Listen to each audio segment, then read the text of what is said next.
Olá, queridos. Eu sou o Padre Rodrigo Carneiro e esse é o nosso canal Atraídos pela Palavra de Deus.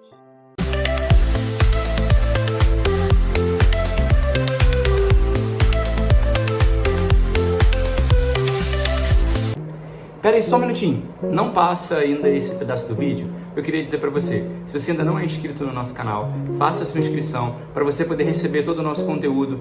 De maneira especial, ainda ativa o sininho, porque aí vai chegar a notificação sempre que a gente postar. Para você ficar assim, será que já postou? Será que... Então, você vai saber quando a gente postar. E também, depois que você terminar de assistir esse vídeo, se você gostou do conteúdo, deixa sua curtida, porque nos ajuda muito na nossa evangelização. Deus abençoe, gratidão. Vamos então agora à nossa partilha da Palavra de Deus. É muito bom ter você aqui com a gente no nosso canal, nessa partilha da Palavra de Deus. Mais uma semana que a gente já está avançando aí esses dias. Hoje, terça-feira. Então vamos receber e nos alimentar daquilo que a Palavra de Deus fala no dia de hoje. Ainda nesse tempo da Páscoa, a gente continua no livro dos Atos dos Apóstolos, né? O livro dos Atos dos Apóstolos é a leitura básica para nós nesse tempo da Páscoa, porque a Páscoa foi o tempo do início da missão da igreja, né?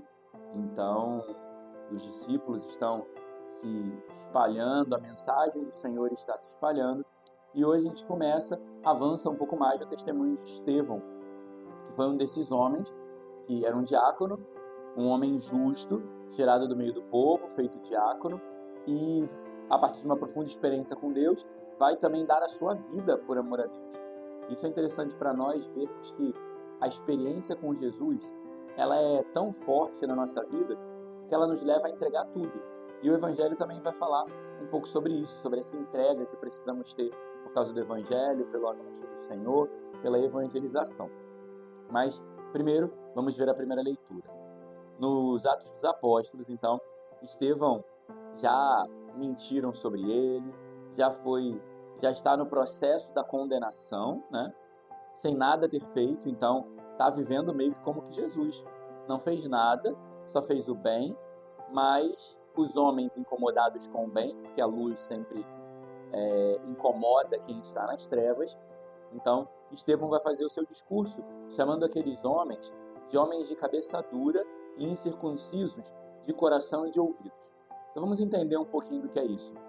Quando ele chama aqueles homens de cabeça dura, essa expressão na Sagrada Escritura, cabeça dura, a palavra no original é cerviz dura, né? Que é essa cervical aqui, né? A parte do pescoço. E quando a gente está com dor na cervical, dor no pescoço, a gente não consegue movimentar bem o pescoço, não consegue olhar para os lados, não consegue, sobretudo, olhar para trás, não consegue ter uma visão ampla. Então, quando ele chama esses homens de cabeça dura, está dizendo a eles que eles têm a visão muito fechada e não conseguem enxergar além, não conseguem enxergar todas as maravilhas que estão acontecendo. Como muitas pessoas que nós conhecemos e encontramos, que não conseguem olhar além dos problemas, olhar além das dificuldades, olhar além das limitações, e ficam aprisionadas nisso, porque tem a cabeça dura, a cerviz dura. Então não conseguem olhar ao redor, não conseguem enxergar que outras pessoas ao redor também passam dificuldade, ou pessoas que ao redor precisam de ajuda e eu poderia ajudar e não faço nada, então não sou comprometido. Então, tudo isso está incluído nesse universo de cabeça dura. E quando ele diz incircuncisos de coração e de ouvido, a circuncisão para um judeu era um gesto de adesão à fé, era um sinal da aliança com Deus. Então, quando ele diz que eles eram incircuncisos de coração e de ouvidos, dizia que aqueles homens não viviam a aliança com Deus, ou seja, os seus corações e os seus ouvidos estavam distantes de Deus, por isso não conseguiam compreender as obras de Deus, por isso criticavam aquilo que os homens de Deus estavam fazendo, por isso perseguiam os discípulos, por isso estavam perseguindo Estevão, porque o coração deles estava endurecido também, o coração deles estava fechado, o coração deles não estava atento e não conseguia compreender aquilo que eram as obras de Deus. Então, nós precisamos entender que nós precisamos estar ligados, precisamos estar conectados com Deus, precisamos estar e viver uma vida consciente da aliança que Deus fez com cada um de nós. Hoje, no nosso caso, a aliança não é feita pela circuncisão, mas a aliança foi feita de maneira suprema, extrema, maravilhosa em um único gesto na cruz. Então, para nós hoje, o sinal da aliança com Deus é a cruz de nosso Senhor, porque é pela cruz que fomos salvos, pela cruz fomos libertos. Então, se eu não acredito na cruz de Cristo, se eu não faço uma aliança com a cruz, se eu não entendo que a cruz também é o meu lugar, que ela deve ser carregada, que ela deve ser suportada, que ela é o sinal da minha aliança com Deus, eu me torno como um incircunciso de coração e de ouvidos. Se eu não dou atenção à cruz, se eu não carrego, se eu não vivo a minha cruz de cada dia, me unindo a Jesus, logo eu estou distante dele, porque a forma de se unir a Jesus hoje é através da cruz. A cruz é o que nos une a Jesus. E aí ele fala também que eles resistem ao Espírito Santo. Não tem nada nesses caras, não tem nada. Cabeça dura, incircunciso e resistentes ao Espírito Santo. Pronto, não tem mais nada para eles. Resistentes ao Espírito Santo, porque o Espírito Santo ele é livre e ele nos faz livres, nos faz sermos soltos, nos faz sermos disponíveis. E aqueles homens eram resistentes ao Espírito Santo porque não estavam disponíveis para a realização da obra de Deus, não estavam disponíveis para o cumprimento da vontade de Deus. Então isso é ser resistente ao Espírito Santo. Quando Deus quer fazer uma obra na minha vida, quando Deus quer mover algo no meu coração, quando Deus quer me conduzir e eu não deixo, porque eu prefiro ficar na minha zona de conforto, eu prefiro ficar onde me satisfaz, eu prefiro ficar na minha vontade, eu prefiro ficar naquilo que eu acho que é melhor para mim. Então, isso é ser resistente também ao Espírito Santo. E pessoas assim, resistentes ao Espírito Santo, pessoas que são incircuncisas de coração, pessoas que são também de cabeça dura, elas matam outras pessoas, matam quem diz a verdade, como eles vão matar Estevão. E aí, matam fisicamente, como muitos cristãos no mundo inteiro são perseguidos e martirizados ainda hoje, né? Mas também matam calando, oprimindo, atrapalhando e impedindo que a missão aconteça. Quantas pessoas não são impedidas de realizarem a sua missão? Quantas pessoas não são impedidas de realizarem a sua obra? Às vezes, quantas pessoas são impedidas de anunciar o Evangelho, são silenciadas e caladas? Então, pessoas assim querem silenciar e calar. Porém, Estevão não silenciou e não calou, porque ele não estava olhando para a contrariedade ou para aquilo que as pessoas poderiam fazer por ele, contra ele, no caso. Mas Estevão tinha os olhos voltados para o céu. E ao olhar para o céu, ele vê Jesus sentado no trono. E essa é a força dele. Essa é também a esperança de Estevão.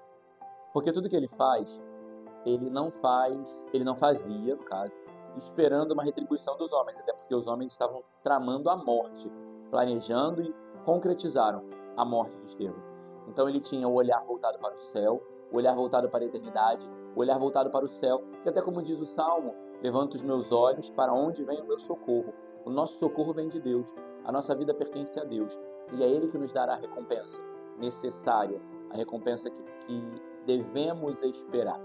Então a nossa vida, ela não deve ser vivida esperando dos homens, até porque os homens muitas vezes vão tramar a nossa morte, vão desejar o mal para nós, mas nosso olhar deve estar voltado para o céu, de onde vem o nosso socorro, e para junto de Deus, porque Ele sim pode nos dar a recompensa por aquilo que fazemos nessa vida, abrindo para nós as portas do céu. E os homens não aguentaram então, porque Estevão, olhando para o céu, falava, para que Deus perdoasse aqueles homens, falavam para que Deus perdoasse aqueles homens e dizia que entregava nas mãos de Deus o seu Espírito. E aqueles homens tampavam os ouvidos e gritavam, porque não conseguiam escutar essa verdade, não conseguiam associar na sua vida que aquele homem ainda pudesse ter um gesto de caridade e de amor por eles.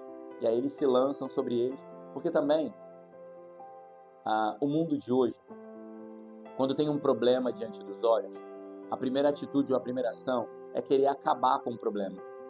A sociedade de hoje não sabe enfrentar problemas, não sabe atravessar problemas, não sabe lidar com problemas, mas quer sempre acabar.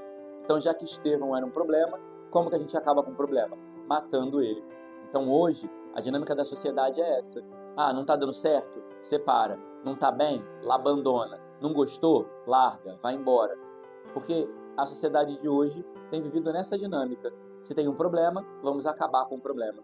mas o Senhor, Ele nos dá uma graça para atravessarmos as situações difíceis, para buscarmos com Ele, por Ele e nele, vencermos os problemas, superarmos as situações, atravessarmos as situações. Talvez nem sempre superar problemas, mas aprender a conviver com eles, segurando nas mãos do Senhor, confortados e sustentados por Ele. Porque nem todos os problemas talvez Deus vai tirar de nós de uma vez, porque às vezes um problema ou outro serve para a nossa santificação. Mas nós temos a certeza de que não estamos sozinhos nos problemas, mas estamos com o Senhor. Então não é acabar com o problema, mas é aprender a passar por ele, é aprender a olhar além daquele problema, encontrar-se com Deus e com Ele caminhar e atravessar esse problema junto com o Senhor. E o Salmo responsorial vai dizer: tudo está entregue, né, a Deus, em minhas mãos entrego o meu em vossas mãos entrego o meu espírito. Então, esse salmo fala de uma oferta a Deus, né? Mas a oferta a Deus não é daquilo que sobra, não é daquilo que eu posso, não é daquilo que dá, mas é o tudo. Então, por isso, em tuas mãos entrego o meu espírito. Entrego o meu tudo. Tudo que eu tenho, eu entrego nas tuas mãos. Então, nós precisamos aprender também que a gente não dá para Deus aquilo que eu posso, aquilo que eu quero, aquilo que dá. Porque às vezes a gente pensa: eu não deu tempo de rezar. Eu não deu tempo de fazer. Eu não fiz. Não, nós precisamos entregar o tudo para Deus. Então, o melhor que temos deve ser oferecido em primeiro lugar a Deus. Não é o que sobra, não é quando dá, mas é o melhor. Sempre, todos os dias, entregar-se para Deus. E o Evangelho vai falar que o povo era muito apegado a sinais, né? Esperava sinais. E aí fala para Jesus: prova quem você é, faz um sinal para provar para a gente quem você é. Só que a gente precisa entender que muito mais do que provar quem Jesus é, nós precisamos experimentar Ele, fazer uma experiência de Jesus. Se nós fizermos uma experiência de Jesus, Ele não precisa dar provas de quem Ele é, porque nós vamos conhecê-lo por uma experiência que sempre é fecunda para cada um de nós. Porque a experiência com Jesus é o que muda a nossa vida. Aquilo que Ele faz, aquilo que Ele mostra, não acrescenta sim, mas não gera experiência interior. O que gera experiência interior é experimentar de Jesus. E aí eu pensava aqui no exemplo contrário, extremo talvez para você poder entender. Mas existem talvez você tenha na sua vida uma pessoa que é boa, que você sabe que ela é boa, mas ela vacila pra caramba. E aí, mesmo assim, você não desiste dessa pessoa, você continua na amizade. E aí quando alguém te pergunta, você assim: por que você continua com essa pessoa se ela te faz mal? Aí sempre a resposta é aquela: não, mas eu conheço ela de verdade. Isso é a mesma coisa com Jesus. Claro que Ele não nos faz mal. Estou usando o exemplo do mal para ficar mais claro. Mas não é aquilo que Ele faz. É que nem a pessoa. Você pode dizer: ele é meu amigo, independente dele vacilar, independente dele errar, eu sei quem ele é. Na nossa vida também tem que ser assim. Não é o que Jesus faz, mas é quem Ele é. E quando eu experimento da pessoa de Jesus e sei quem Ele é, não importa o que Ele faz. Não importa nem se Ele faz ou se Ele deixa de fazer. Mas eu estou com Ele e eu sigo Ele por aquilo que Ele é. Então é dessa maneira que devemos caminhar. E por fim, o Evangelho vai dizer que Jesus se apresenta como pão. Ele é o pão da vida e quem come não terá mais fome. Quando Ele se apresenta como pão, o pão se você for procurar em qualquer cultura, em outras culturas, não, por exemplo, no Brasil a gente come arroz e feijão. Em outros lugares não tem arroz e feijão. Mas todas as culturas têm pão. O pão é o alimento mais básico de todas as culturas. Então Jesus, quando Ele se apresenta como pão da vida, Ele quer se apresentar para nós como aquele que deve ser o mais básico, que não pode faltar na nossa dieta diária, que na nossa alimentação de cada dia não pode faltar Jesus. Que no nosso dia, assim como tem o pão, não pode faltar Jesus, não pode faltar a presença dEle, não pode faltar o encontro com Ele. Então que você busque nesse dia, né, nesta terça-feira, que está só começando, ou não sei se você está vendo esse vídeo, o horário que você está vendo, mas que nesse dia aproveite ainda a oportunidade de se alimentar do pão da vida para não ter fome, mas que Ele te alimente e te sacie do desejo de vida eterna. Louvado seja nosso Senhor Jesus Cristo, para sempre seja louvado.